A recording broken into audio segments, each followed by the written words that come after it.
అందరికీ నమస్కారాలు. గౌరవనీయులు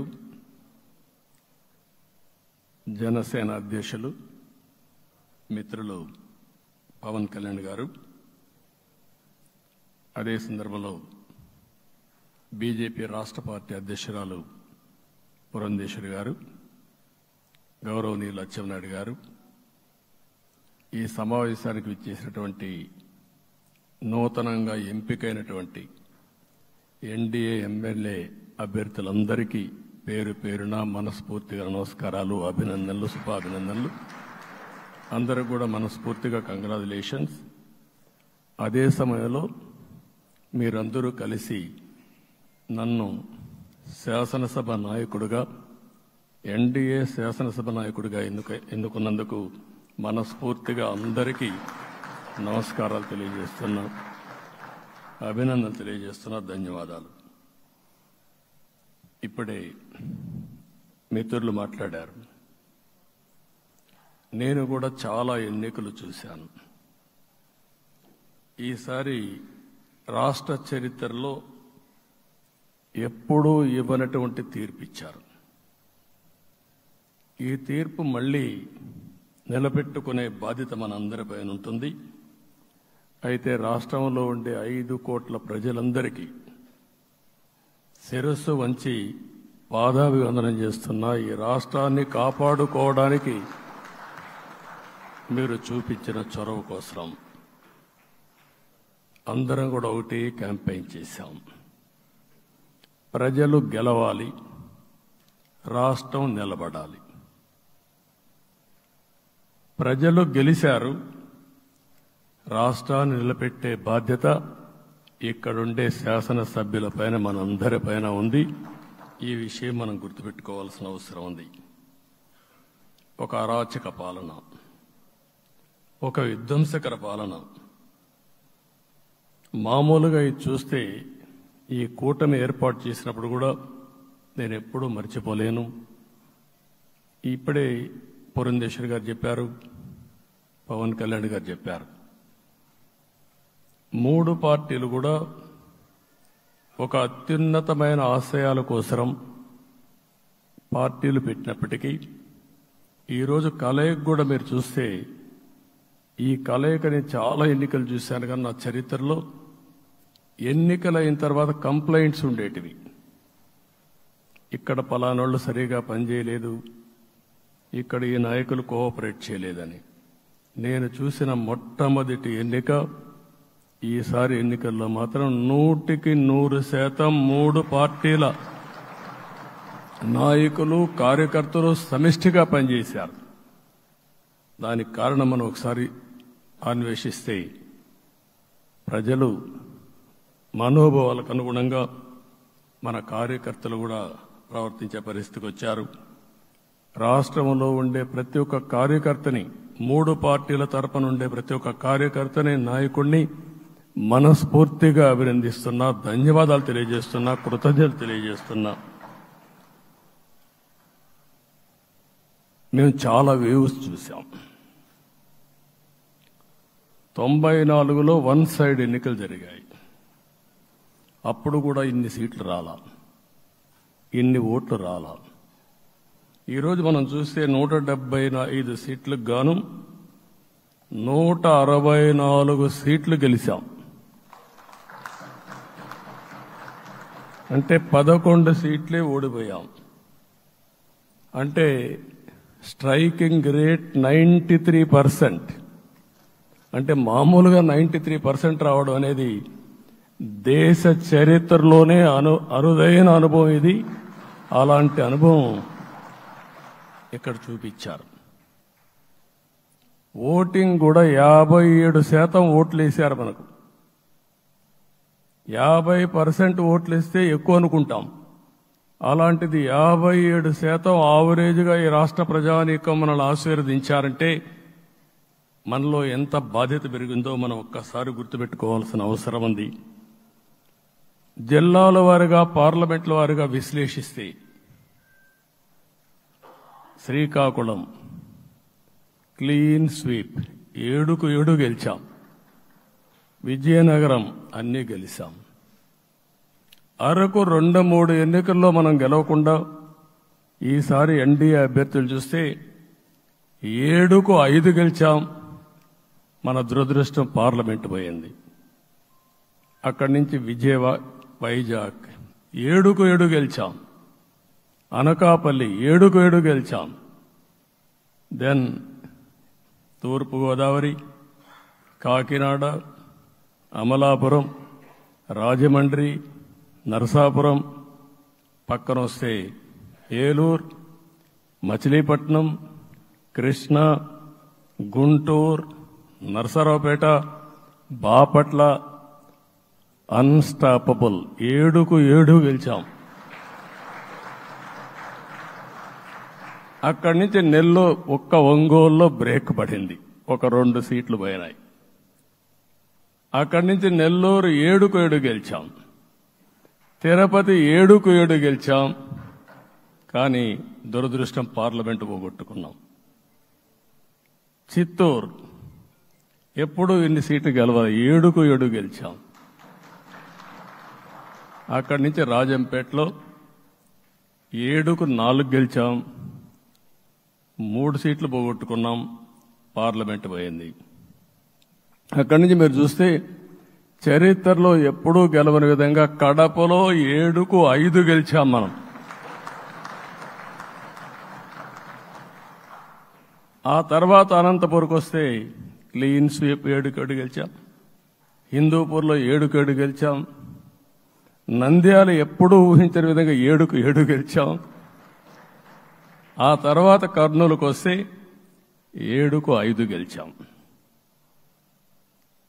నేను ఈ 11 మందిని కూడా అదే మారిగా జనసేన మిత్రులు పవన్ కళ్యాణ్ గారు 21 సీట్లు తీసుకొని 21 గెలిచాడు.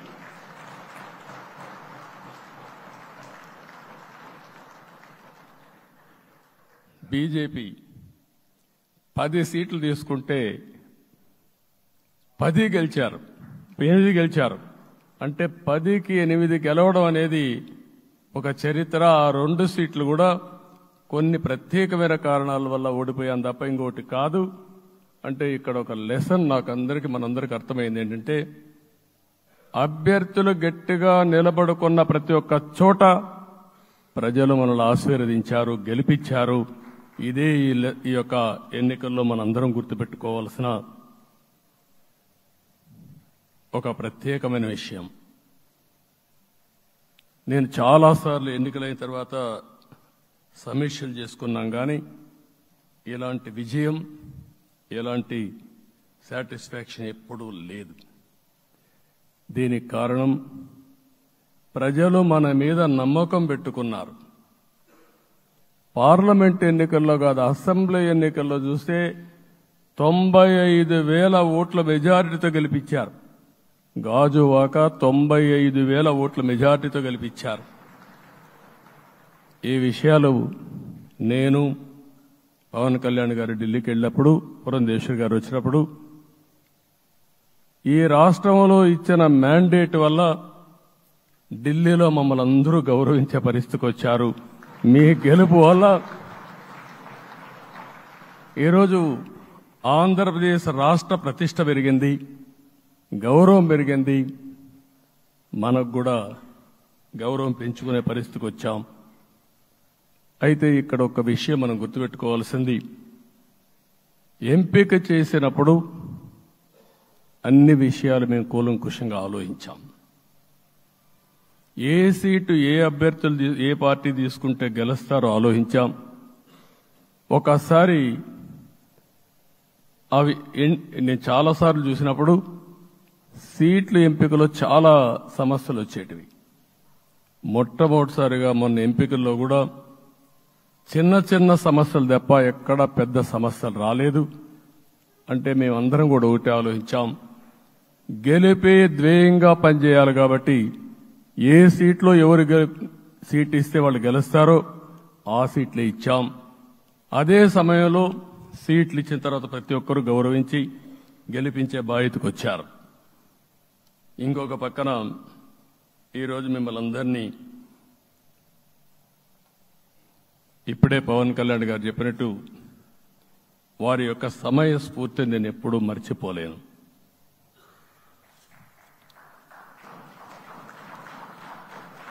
మొట్టమొదటిసారిగా నేను జైల్లో ఉన్నప్పుడు వచ్చాడు. వచ్చినప్పుడు నన్ను పరామర్శించాడు. బయట వచ్చి ఈ రాష్ట్రం అంత మునుపు చెప్పినా అంత మునుపు అనేక సందర్భాల్లో ప్రభుత్వ వ్యతిరేక ఓటు చీలకూడదని చెప్పారు. కానీ నన్ను చూసి బయటికి వెళ్ళిన తర్వాత ఈరోజు తెలుగుదేశం జనసేన పొత్తు పెట్టుకుంటున్నామని చెప్పిన మొదటి వ్యక్తి పవన్ కళ్యాణ్ గారు. అప్పటికే బీజేపీతో పొత్తుంది. అయితే ఒక మాట చెప్పాడు, బీజేపీతో పొత్తుంది, బీజేపీ తెలుగుదేశం జనసేన 3 పార్టీలు కలిసి పోటీ చేస్తామని కూడా చెప్పి మళ్లీ ఆ ప్రయత్నం చేసి కడాన రాష్ట్ర ప్రయోజనాల దృష్ట్యా బీజేపీ తెలుగుదేశం జనసేన పొత్తు పెట్టుకున్నాం. మనస్ఫూర్తిగా ఆయన అభినందిస్తున్నా. ఆ రోజటి నుంచి ఎలాంటి పొరపక్షాలు లేకుండా కలిసి పనిచేశారు. మాకు కొన్ని అనుమానాలు ఉండేటివి. ఓటు ట్రాన్స్ఫర్ అవుతుందా లేదా, ఓటు ట్రాన్స్ఫర్ కాకపోతే ఎక్కడన్నా సీట్లు నష్టపోతామని. అందుకే మీరు ఒకసారి చూస్తే ఎన్నికలు మొత్తం సెట్ అయింది, నామినేషన్స్ వేసాం, ముందుకెళ్ళాం. అదే సమయంలో మొట్టమొదటిసారిగా కొవ్వూరులో 3 పార్టీల నాయకులు కలిసి, నేను, పవన్ కళ్యాణ్ గారు, పురంధేశ్వరి గారు ముగ్గురం కలిసి ఫస్ట్ మీటింగ్ అడ్రస్ చేశాం. అక్కడి నుంచి 6 జిల్లాల్లో మేమిద్దరం కలిసి తిరిగాం. బీజేపీ నాయకులు కలిసి వచ్చారు. ఆ తర్వాత మొట్టమొదటిసారిగా అమిత్ షా గారు ఏదైతే అనంతపూర్లో ధర్మవరం కాన్స్టిట్యున్సీకి వచ్చారు. నేను మొన్న నేషనల్ మీటింగ్లో కూడా చెప్పాను. ఆయన వచ్చినప్పుడు చాలా స్పష్టంగా ఎందుకు మేము పొత్తు పెట్టుకున్నామనే విషయాలు చెప్తూ ఈ ప్రభుత్వ అవినీతిని ఎండగట్టారు, సూటిగా మాట్లాడారు. ఆ ఒక్క మీటింగ్తో రాష్ట్రం మొత్తం ఒక నమ్మకం వచ్చింది. బీజేపీ కూడా పూర్తిగా ఈ కూటమిని సపోర్ట్ చేస్తున్నారనే కాకుండా ఈ రాష్ట్రానికి ఏ అవసరం ఉందో చెప్పగలిగారు. అది అయిన తర్వాత ప్రధానమంత్రి గారు వచ్చారు. మొట్టమొదటి మీటింగ్ మీరు చూస్తే ఇక్కడనే రాజమండ్రిలో పెట్టారు. రాజమండ్రిలో స్పష్టత ఇచ్చారు. దేని అనకాపల్లిలో స్పష్టత ఇచ్చారు. తర్వాత రాజంపేటలో మాట్లాడుతూ చాలా క్లియర్గా చెప్పారు. ఇదే విజయవాడకు వచ్చినప్పుడు రోడ్ షో పెడితే నా జీవితంలో ఎప్పుడూ చూడలేదు, ప్రధానమంత్రి గారు కూడా అదే చెప్పారు, బ్రహ్మాండమైన రోడ్ షో విజయవాడలో జరిగిందని ప్రధానమంత్రి గారు కూడా అభినందించే పరిస్థితికి వచ్చారు. ఇవన్నీ కలయికే మన విజయం. ఈ విషయం మనం గుర్తుపెట్టుకోవాల్సిన అవసరం ఉంది. మీరు కష్టపడ్డారు. నేను చాలా ఎన్నికల్లో చూశాను. అందరూ అభ్యర్థులు కూడా ఈ ఎన్నికల్లో కష్టపడిన విధానం కానీ ఇంత కష్టం నేను ఎప్పుడూ చూడలేదు. ఒక్క మాటలో చెప్పాలంటే ప్రతి ఒక్కరూ మనసు పెట్టి పనిచేశారు. అందుకే ఈ గెలుపు వచ్చిందని చెప్పి కూడా నేను మీకు తెలియజేస్తున్నా. మీ అందరి సహకారంతో రేపు ప్రమాణ స్వీకారం చేస్తున్నాను. దానికి మీ అందరికీ ధన్యవాదాలు. రేపు ప్రమాణ స్వీకారానికి నరేంద్ర మోడీ గారు ప్రధానమంత్రిగా వారు వస్తున్నారు. అదే మరిగా ఎన్డీఏ నాయకులు వస్తున్నారు. ఇది ఒక అరుదైన అనుభవం. అంటే నేను 4వసారి ముఖ్యమంత్రిగా ప్రమాణ స్వీకారం చేస్తున్నాను. కానీ ఈసారి దీనికి ఉండే ప్రాధాన్యత, ప్రజలు మన మీద పెట్టుకున్న నమ్మకం, నష్టపోయారు, ఇబ్బందులు పడ్డారు, మన మీద హోప్ పెట్టుకున్నారు. తిరిగి నేను ఒక్కడినే చేసే కార్యక్రమం కాదు. అందరం సమిష్టిగా మళ్లీ ప్రజలకు రుణం తీర్చుకునే సమయం ఆసన్నమైంది. దానికి ఈ రాష్ట్రానికి పూర్తిగా కేంద్ర సహకారం అవసరం. నిన్న పోయినప్పుడు కూడా నేను చాలా స్పష్టంగా కేంద్ర నాయకత్వాన్ని కోరాను. అటు అమిత్ షా గారిని, అదే మరి ప్రధానమంత్రి గారిని అందరినీ కోరాం. పూర్తిగా సహకరిస్తామని వారు హామీ ఇచ్చారు. దానికి మనందరి తరపున కేంద్రంలో ఉండే ప్రధానమంత్రి నరేంద్ర మోడీ గారిని, అదే మరి అమిత్ షా గారిని, కేంద్ర నాయకత్వాన్ని, అదే మరిగా బీజేపీ దేశ అధ్యక్షుడైనటువంటి నేషనల్ ప్రెసిడెంట్ గారి నడ్డా గారిని మనస్ఫూర్తిగా అభినందిస్తున్నానని చెప్పి కూడా నేను మీకు తెలియజేస్తున్నాను. ఈరోజు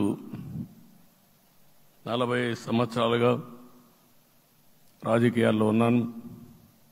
నేను ఎప్పుడు కూడా రాగద్వేషాలకు అతీతంగా రాజ్యాంగంలో ఏదైతే మనం ప్రమాణం చేస్తామో రాజ్యాంగాన్ని అనుసరించి అదే విధంగా పనిచేశాను. మళ్లీ ఈరోజు మీ అందరికీ హామీ ఇస్తున్నాం. నాకు అలవాటు ప్రజల కోసం కష్టపడడం, అవిశ్రాంతంగా పనిచేయడం, పోరాటాలు మాత్రమే నాకు తెలుసు. ప్రజాహితం మాత్రం తెలుసు. తప్పకుండా దాన్ని నిలబెట్టుకుంటా. ఇన్ని దశాబ్దాలుగా కూడా ప్రతి అడుగు కూడా మీరు ఒకసారి చూస్తే ప్రతి ఆలోచన, తపన అన్నీ కూడా ప్రజల కోసమే చేశాం. ఈరోజు మనకిచ్చింది ప్రజల అధికారం కాదు. ఇది ఒక పవిత్రమైన అత్యున్నతమైన బాధ్యత మనకు అప్పచెప్పారు. ఈ విషయం అనుక్షణం ప్రతి ఒక్కరూ మనం గుర్తుపెట్టుకోవాల్సిన అవసరం ఉంది. నేను 14 సంవత్సరాలు దగ్గర ముఖ్యమంత్రిగా ఉన్నాను. 15 సంవత్సరాలు ప్రతిపక్ష నాయకుడిగా పనిచేశాను. ఎన్నో సవాళ్లు చూశాను, ఎన్నో సంక్షోభాలు చూశాను. ప్రతి ఒక్క సంక్షోభాన్ని ఒక అవకాశంగా మలుచుకుని ముందుకు పోయాం. ఈరోజు కూడా మీకు అందరికీ ఈరోజు రాష్ట్రంలో మనం చూస్తే చాలా సమస్యలున్నాయి. నా అనుభవాన్ని మొత్తం తీసుకుని పూర్తిగా మీ అందరి సహకారంతో, మిత్రులు పవన్ కళ్యాణ్ గారి సహకారంతో పేద ప్రజల జీవితాలను మార్చడానికి మనం నిత్యం ఆలోచిద్దాం. అది చేసి మన నిజాయితీని, మన కృతజ్ఞతని ప్రజలకు తెలియజేద్దాం. అందుకని ఇంకొక పక్క మీరు ఆలోచిస్తే రాష్ట్రం పూర్తిగా శిథిలమైపోయింది. దెబ్బతినని వర్గం అంటూ లేదు. అందుకనే ఓసారి ఆశ్చర్యం కూడా వేస్తుంది.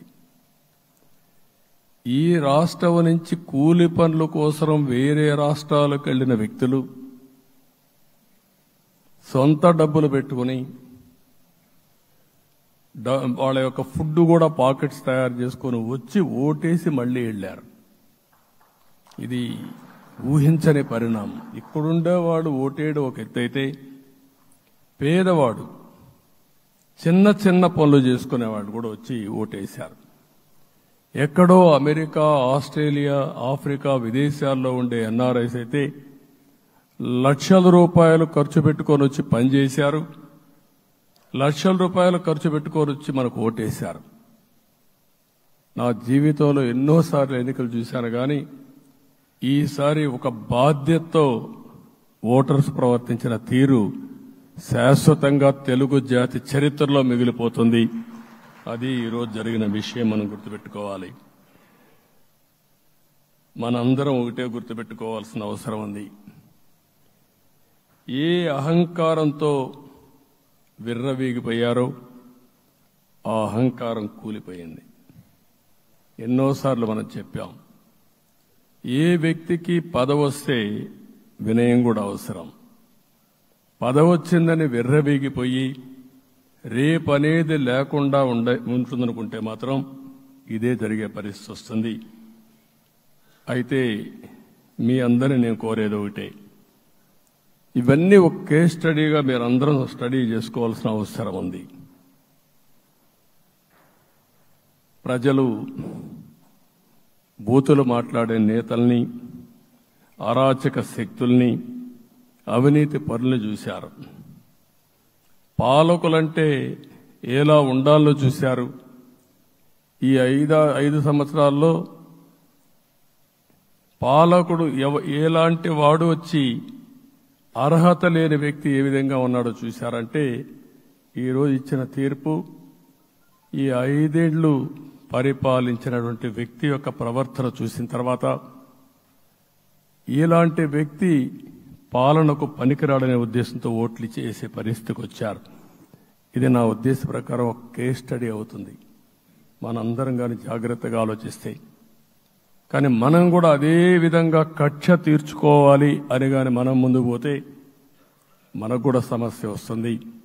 అదే సమయంలో ఒకటే చెప్తున్నా, తప్పు చేసిన వాడిని క్షమించి పూర్తిగా వదిలిపెడితే కూడా మళ్ళా అలవాటుగా మారుతుంది. తప్పు చేసిన వాళ్లకు శిక్ష పడవలసిన అవసరం ఉంది, చట్టపరంగా శిక్షించాల్సిన అవసరం ఉంది. అదే సమయంలో విధ్వంస రాజకీయాలు, కక్షా రాజకీయాలు కాకుండా ఇవన్నిటిని ప్రక్షాళన చేయాల్సిన అవసరం ఉందని చెప్పి కూడా నేను మీకు తెలియజేస్తున్నా. ఇంకొక పక్క 5 ఏళ్లలో ఎన్నో సంవత్సరాలు చూశాను కానీ కార్యకర్తలపైన దాడులు, హింసా రాజకీయాలు, అక్రమ కేసులు, వేధింపులు, కడాన సోషల్ యాక్టివిస్టులు కూడా ఇష్టానుసారంగా కేసులు పెట్టి హెరాస్ చేస్తే నిద్రపోకుండా వాళ్ళు కాపాడుకున్నాం. ఇంకొక పక్కన అన్ని పార్టీలకు 3 పార్టీలకు అనుభవం ఉంది. ఈరోజు మీరు చూస్తే ప్రాణాలు తీస్తూ అరాచకంగా ప్రవర్తిస్తూ తెలుగుదేశం పార్టీలో ఒక ఉదాహరణ చూసినప్పుడు అన్ని పార్టీలకు వర్తిస్తుంది. ఏదైతే మన పార్టీకి వ్యతిరేకంగా నేను ఆ పేర్లు చెప్పకూడదు కాబట్టి చెప్పలేదు కానీ